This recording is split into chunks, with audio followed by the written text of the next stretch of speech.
नमस्कार प्रिय मित्रों, मैं ज्योतिषकार कमल आप सबका हार्दिक अभिनंदन करता हूं आपके अपने इस प्यारे यूट्यूब चैनल।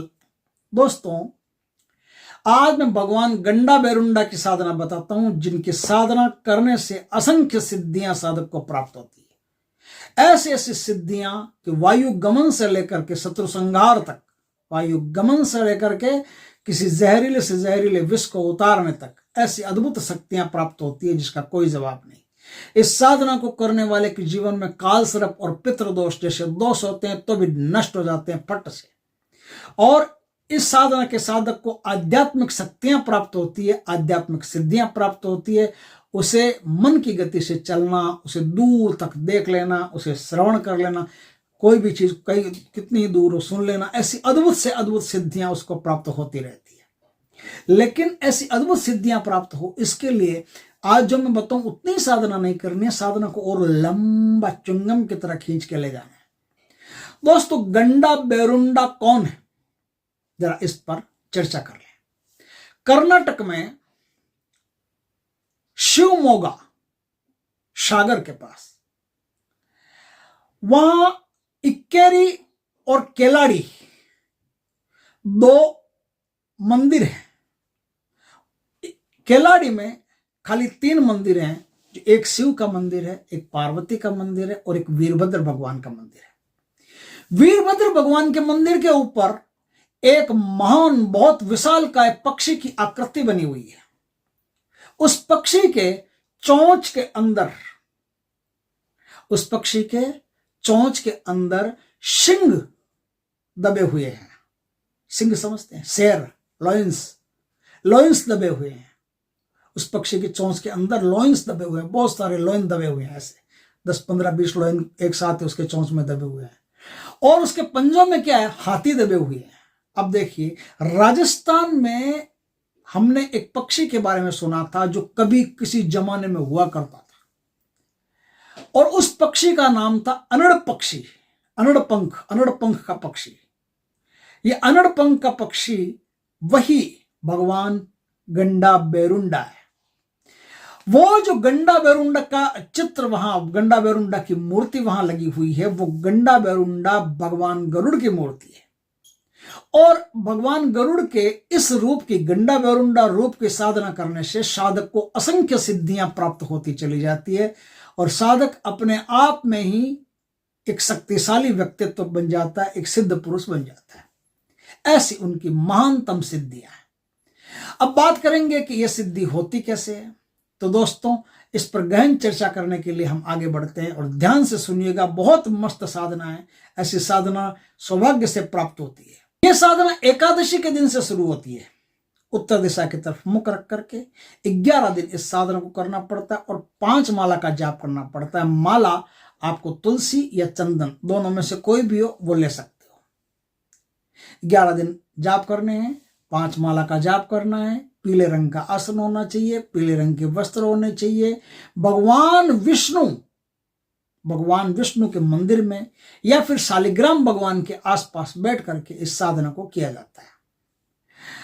यह साधना चारों प्रकार से, तन, मन, धन, समाज, शरीर, सब तरफ से व्यक्ति का विकास करती है। उसके जीवन के जितने भी जहर होते हैं सबको नष्ट कर देती है, उसके जीवन को अमृत तुल्य बना देती है। साधना के बाद में आपको 108 आहुति से हवन करना है। हवन में दशंग लेना है, ये आप समझ ही गए होंगे, नहीं समझे तो सर्च कर लेना या फिर किसी से जो हवन वगैरह स्पेशलिस्ट हो वहां जाकर के पूछ लेना। दशंग हवन चाहिए, हवन सामग्री चाहिए तो वो ले लेना आप। आखिर में 108वें जो आहुति होगी उसमें क्या करना पड़ेगा आपको, उसमें जो नारियल का गोला होता है ना, नारियल का गोला, उसमें गुड़ भर करके और वो गोला जैसे का तैसे आपको हवन कुंड में रखना है। यह इस प्रकार से साधना है। यह तो हुई 11 दिन की साधना। 11 दिन की साधना करने के बाद में आप अगर चाहो तो आप इस साधना को और लंबा ले जा सकते हो, और जितना लंबा ले जाओ फिर इस साधना में धूप, दीप, अगरबत्ती कुछ भी करने की आवश्यकता नहीं। साधना शुरू करने से पहले यह साधना मध्य रात्रि में शुरू होती है, 12 बजे के बाद, 12 बजे के 11 बजे से लेकर के 2 बजे के बीच में साधना शुरू होती है। और साधना में गणेश जी का, गुरु का और भैरव भगवान का पहले पूजन करना पड़ता है। भैरव भगवान को याद कर लिया, अब भगवान विष्णु का पूजन करना पड़ता है। अब भगवान विष्णु का पंचोपचार पूजन कर लिया, सबका पंचोपचार ही होगा। पंचोपचार पूजन करने के बाद में अब मंत्र जाप शुरू होगा आपका। तो अब मंत्र जाप शुरू होगा, तो अब मंत्र जाप आप एकदम तटस्थ भाव से, निर्विचार भाव से मंत्र का जाप करते रहिएगा। आप जितना मंत्र का जाप करते रहेंगे उतनी शक्तियां आपके भीतर प्रकट होना शुरू हो जाएगी। और एक समय ऐसा आएगा जिस समय भगवान गंडा बैरुंडा खुद आपको दर्शन देंगे, भगवान गरुड़ खुद आपको दर्शन देंगे। जिस दिन भगवान गरुड़ के दर्शन हो गए उस दिन आपका वैकुंठवास, मोक्ष निश्चित है। उस दिन संसार की कोई भी शक्ति आपको वैकुंठ जाने से नहीं रोक सकती, क्योंकि गरुड़ भगवान स्वयं आपको लेने के लिए आएंगे। इतनी प्यारी साधना है, बड़ी जबरदस्त साधना है। इस साधना को जितना शेयर करेंगे उतना बढ़िया रहेगा। अब गंडा बैरुंडा का जो मंत्र है वो मैं मंत्र आपको बताता हूँ। गंडा बैरुंडा का कौन सा मंत्र है जिसके कारण से आप इस साधना को सफल कर सकते हो। गंडा बैरुंडा का मंत्र है दोस्तों, संकल्प पूर्वक करना, ध्यान रखना। गंडा बैरुंडा का मंत्र है, श्री महागुरु के गोड़ लागू, गोड़ मतलब वो पाए लागू, श्री महागुरु के गोड़ लागू, जगत को पालन करता विष्णु को रूप, गंडा बैरुंडा के चरण लागू, करी हो युद्ध बीती हो बारिश अनेक, देवन कांपे नाग कांपे यक्ष औरव, गंधर्व कांपे कांपे शत्रु हमार, दया निधि रक्षा करी हो हमार, हरिनाम सुनत अधर्म कांपे, प्रभु जगाओ धर्म हमार, जय हो विचित्र रूप, जय हो पक्षीराज प्रसन्न, स्वामी गंडा बैरुंडा ओम ओम ओम।